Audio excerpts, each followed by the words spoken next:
सत्संग जी प्रेम से कहना।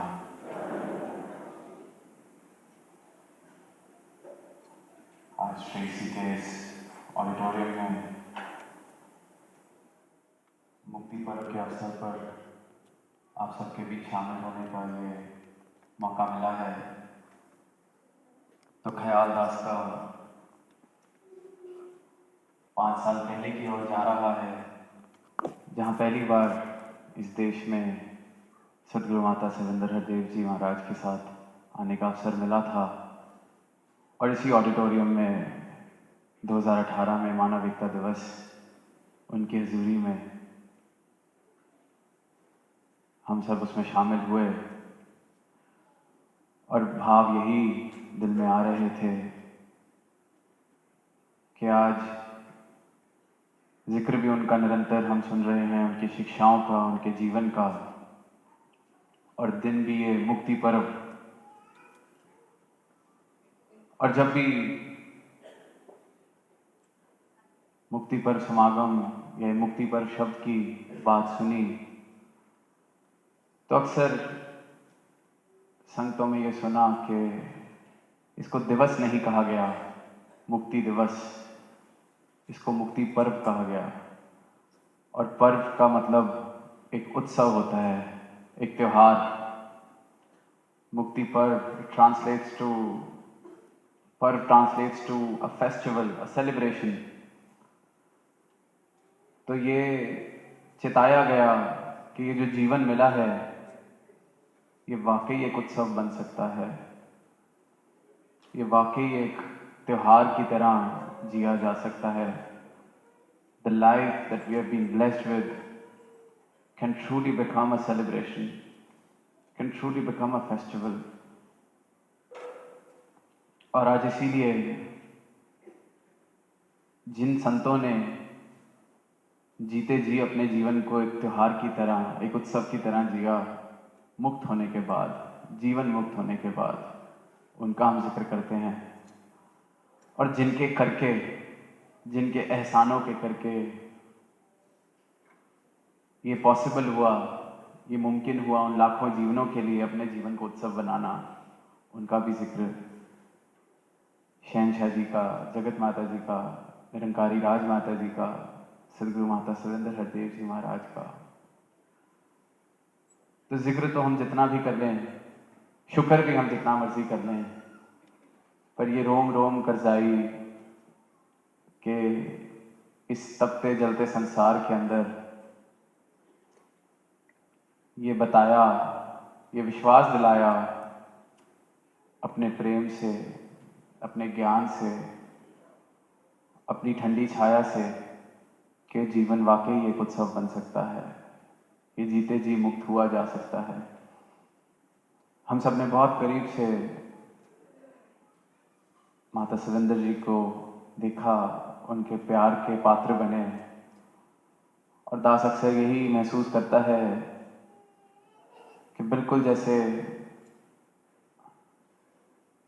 धूप में चल रहे और छाया मिल जाए, और वो फिर हर इस जलते संसार की धूप से उन्होंने अपने प्रेम की छाया से ना जाने कितने लाखों करोड़ों जीवनों को संभाला, वो छाया दी। तो हम शुक्र तो जहाँ कर रहे हैं, वहाँ वही बात जो कई बार दोहराई जा चुकी है, आज भी उसका जिक्र बार बार हुआ कि सिर्फ जिक्र तक, ये शब्दों तक सीमित ना रह जाए। ये जो जीवन जिए गए, ये हमारे लिए जिए गए, ये जो तप त्याग किए गए वो हमारे लिए किए गए, ताकि हम इस मुक्ति के पात्र बने, इस मुक्ति को प्राप्त करें। क्योंकि जैसे अभी सुन भी रहे थे, वो खुद तो मुक्त थे ही, वो तो मुक्ति दाता थे, सदगुरु मुक्ति दाता ही होता है। पर फिर भी इस तरह से एक एक जीवन पे अपना प्रभाव, अपना प्रेम इसलिए पहुंचाया जा रहा है कि ये सब इस मुक्ति को प्राप्त करके अपने जीवन को एक उत्सव बना सकें। अब जिक्र हो रहा है मुक्ति का, तो सवाल ये भी आता है कि मुक्ति पानी किससे है?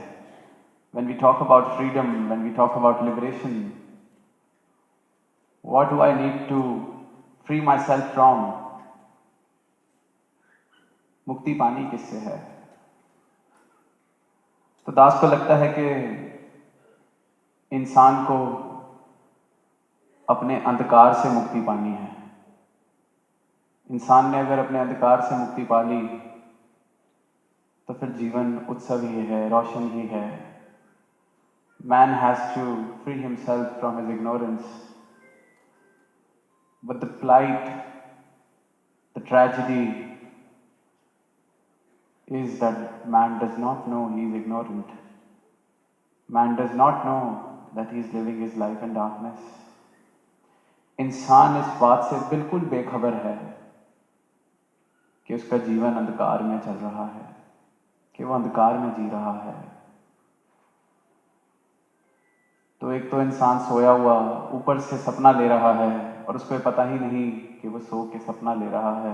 अब ऐसे इंसान को जगा के वो भी प्यार से मुक्त करना, ये बीड़ा सद्गुरु ने उठाया है।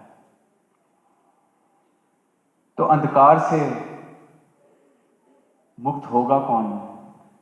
दास को एक शायर की कुछ पंक्तियां याद आ रही हैं कि अपनी हालत का खुद एहसास नहीं था मुझको, मैंने औरों से सुना है कि परेशान हूं मैं। इंसान लगभग ऐसा ही जीवन जी रहा है, उसे अपनी हालत का बिल्कुल एहसास नहीं है। उसको कोई बता दे तो बता दे कि क्यों परेशान होके फिर रहे हो, क्यों ये बोझ उठा रखा है। वो बिल्कुल एक ऐसी अवस्था में अपना जीवन जी रहा है जहां से अपना ही एहसास नहीं, और खुद से हम सबसे करीब हैं। We all think that we know ourselves the best, but the only thing that we are most ignorant of or about is our own selves. इंसान को लगता है कि मुझे सुख, मुझे दुख देने वाला कोई और है। मैं तो बहुत सुखी हूं, मैं तो बहुत खुश हूं, ये मुझे तंग कर जाता है, ये मुझे दुख दे जाता है, इसकी ये बात मुझे तंग कर देती है। ये भी एक बहुत बड़ा अंधकार, अपनी हालत का मुझे खुद एहसास नहीं। मैं दुखी हूं इसलिए मुझे कोई दुखी कर पाता है, ये तो मैं उसके ऊपर जिम्मेवारी दे देता हूं अपने दुख की, ताकि जीना आसान होए। दुखी तो मैं खुद हूं, परेशान तो मैं खुद हूं, पर ये कैसे मान लूं कि अपनी परेशानी का कारण मैं खुद हूं? ये कैसे मान लूं कि मैं सुखी हो सकता था, मैं भी आनंदित हो सकता था, लेकिन हुआ नहीं? ये मानना तो बड़ा मुश्किल है, बहुत ही मुश्किल। तो मैं कहता हूं कि इसने मुझे दुख दे दिया, इसके कारण आज मैं हंस नहीं रहा। तो ऐसे ऐसे बंधनों में इंसान ने खुद को बांधा हुआ है। इन सब से मुक्त होके जो जीवन जिया जाता है उसे जीते जी मुक्त जीवन कहा गया है।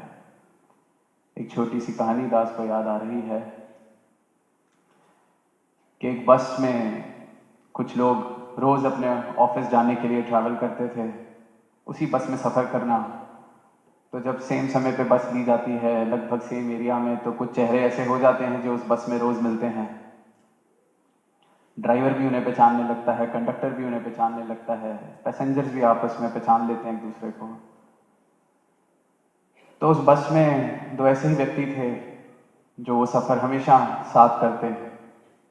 एक का आखिरी स्टॉप होता और एक का जस्ट इससे पहले स्टॉप होता था। तो जिसका आखिरी से पहले वाला स्टॉप होता, वो जब बस रुकती उसके स्टॉप पे, वो उतरने से पहले उस आखिरी स्टॉप वाले इंसान की तरफ देखता और उसको रोज एक अपशब्द कह के अपने स्टॉप पे उतर जाता, गाली गलौज करके उसके साथ अपने स्टॉप पर उतर जाता।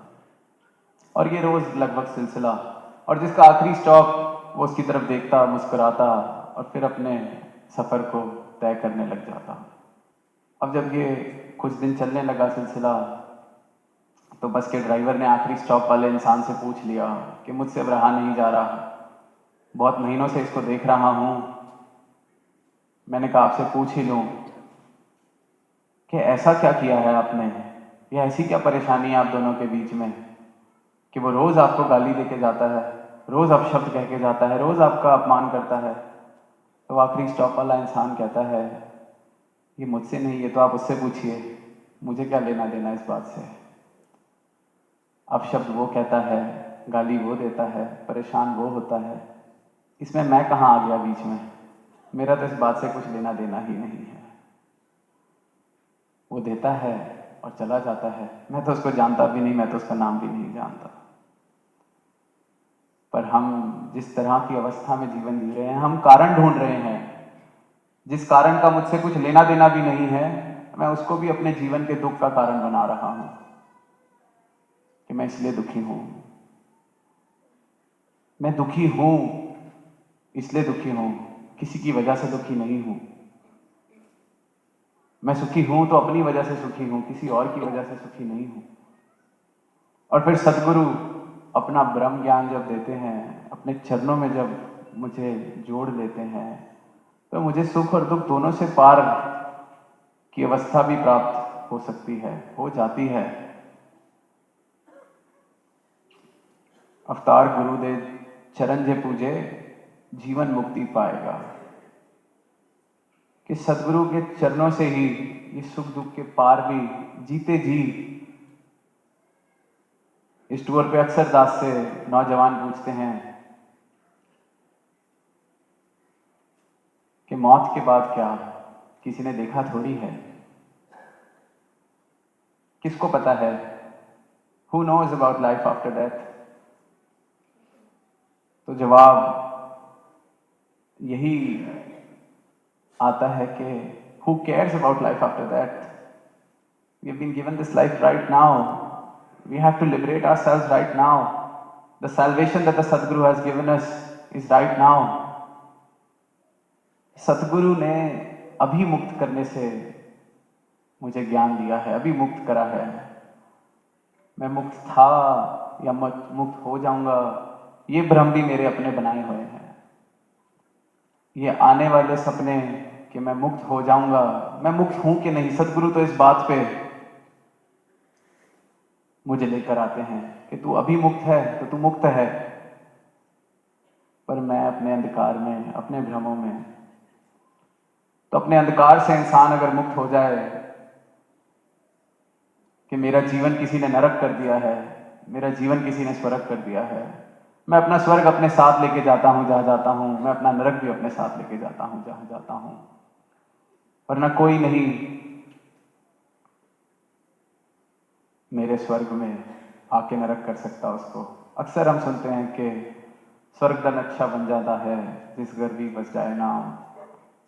तो वो नक्शे बने हैं स्वर्ग के, वो वाकई घरों में, जीवनों में स्वर्ग बना है, वैसे जीवन जिए गए हैं, इसलिए ये शब्द कहे जाते हैं। पर इंसान बहुत बेखबर है, अपने हालात से बेखबर है। अभी हमने सुना कि चाहत तो हो मांगने की, देने वाला तो आया हुआ है, पर मांगूं कैसे जब ये पता ही नहीं कि जीवन में किसी चीज की कमी है, तो मांगना क्या है।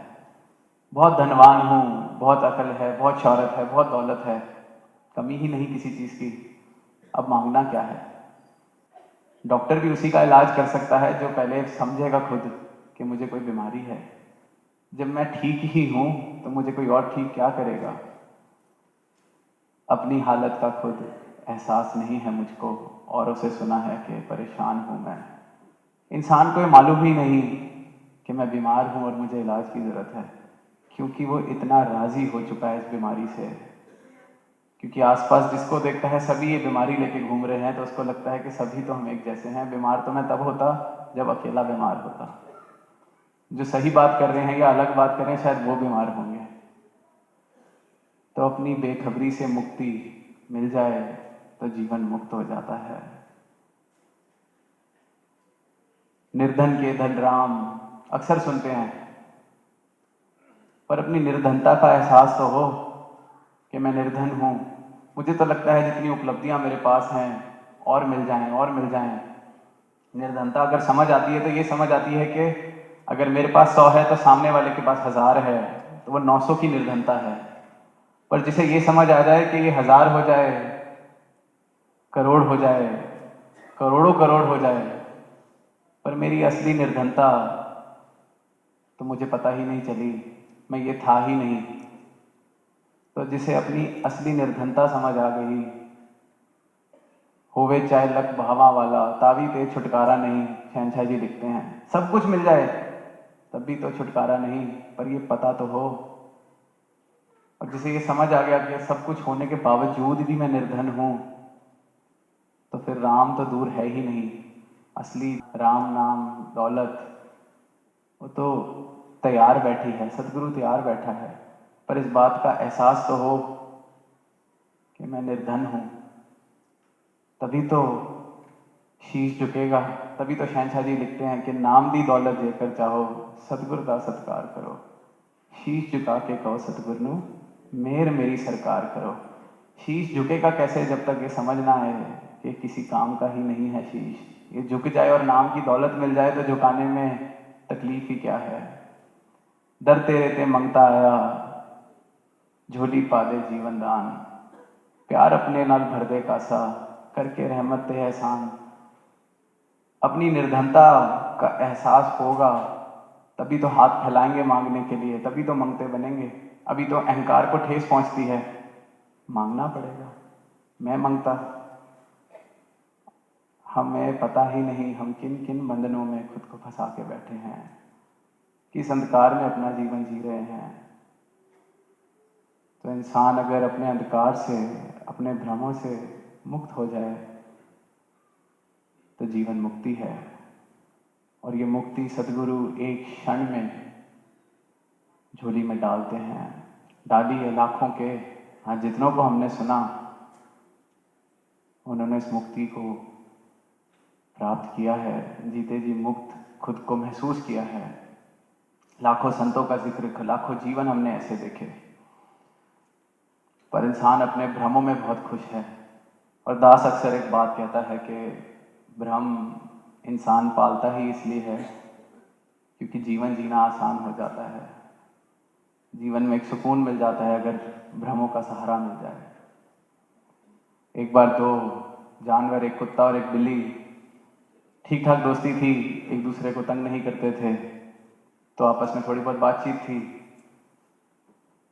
तो कुछ दिन से वो कुत्ता देख रहा था कि बिल्ली थोड़ी कमजोर हो जा रही है, तो उसने बिल्ली से पूछ ही लिया कि क्या बात है, कमजोर होते दिख रहे हो, खाना पीना छोड़ दिया है क्या? वो कहती हाँ, मैं अपना अहिंसा में मानने लग गई हूँ, तो मैंने चूहों को खाना छोड़ दिया है। अब जो मिलता है घास पत्ते वो सब खा लेती हूँ, अहिंसा छोड़ दी इसलिए चूहे नहीं खाती। तो कुत्ता कहता है वाह, बिल्ली ने चूहे खाने छोड़ दिए। तो कुत्ता कहता है कि इस परिवर्तन के पीछे, इस बदलाव के पीछे कारण क्या है? वो कहती है कि मुझे जीवन का रहस्य मिल गया, जीवन का सच मिल गया है कि यहाँ अहिंसा को मैं अपनाऊंगी, चूहे नहीं खाऊंगी, तो स्वर्ग में चूहों की बरसात होती है। जब स्वर्ग मिलेगा तो वहां तो चूहों की बरसात होनी है, तो फिर थोड़ी सी भूख, थोड़ा सा उपवास क्या बुरा है। अब कुत्ता आगे से कहता है कि शक तो मुझे पहले से था कि तू मूर्ख है, अज्ञानी है, पर आज तूने सिद्ध कर दिया है, स्वर्ग में सूखी हड्डियों की बरसात होती है, चूहों की नहीं होती। अब साथ संगत, भ्रम, स्वर्ग, नरक, जो चाहिए, जैसा चाहिए बना लिया जाए। वहां गालिब का वो शेर भी फिर दास को याद आता है कि हमको मालूम है जन्नत की हकीकत, लेकिन दिल के खुश रखने के लिए गालिब ये ख्याल भी अच्छा है। तो दिल को खुश रखने के लिए इंसान ने बहुत ऐसे भ्रम, बहुत ऐसे ख्याल पाल रखे हैं, मान रखे हैं, और उसमें वो बहुत खुश है, बहुत राजी है, क्योंकि आसपास सबने ही ऐसे भ्रम बना रखे हैं। किसी के स्वर्ग में सूखी हड्डी की बारिश हो रही है, किसी के स्वर्ग में चूहों की बारिश हो रही है, किसी के स्वर्ग में हीरे मोतों की बिस्तर बने हुए हैं, किसी के नरक में कोई किसी को सजा दे रहा है। और जिसको ये समझ आ जाए कि मेरा स्वर्ग भी मेरे साथ है, मेरा नरक भी मेरे साथ है, और इसी पल, इसी क्षण है, वो मुक्त है, वो स्वर्ग और नर्क दोनों से मुक्त है, क्योंकि वो सदगुरु के चरणों में आके ब्रह्म ज्ञानी बन जाता है, ब्रह्म ज्ञानी कहलाता है। और ब्रह्म ज्ञानी आप निरंकार, ये सदगुरु के आशीर्वाद हैं। और ऐसे जीवन हमने जीते हुए देखे हैं। तो ये कोई किताबों की पढ़ी कहानियाँ नहीं कि अच्छा किसी पढ़ी लिखी पर्सनालिटी 2000 साल पहले की बात या 4000 साल पहले की बात कोई सुनाई जा रही है। आपके सामने चलते फिरते ऐसी मिसालें हम सब ने देखी और अभी भी हैं। तो ये मुक्त जीवन सदगुरु की कृपा से, शीश झुका के कहो सदगुरु मेर मेरी सरकार करो। तो अंत में दास मुक्ति पर्व तो यही अरदास सबके चरणों में कि नाम दी दौलत लेकर जाओ, सतगुरु दा सत्कार करो। शीश झुका के कहो सदगुरु मेर मेरी सरकार करो। तो समय की तरफ भी दास का ध्यान जा रहा है। दास और शब्दों का सहारा नहीं लेगा। साथ संगत जी प्रेम से कहना।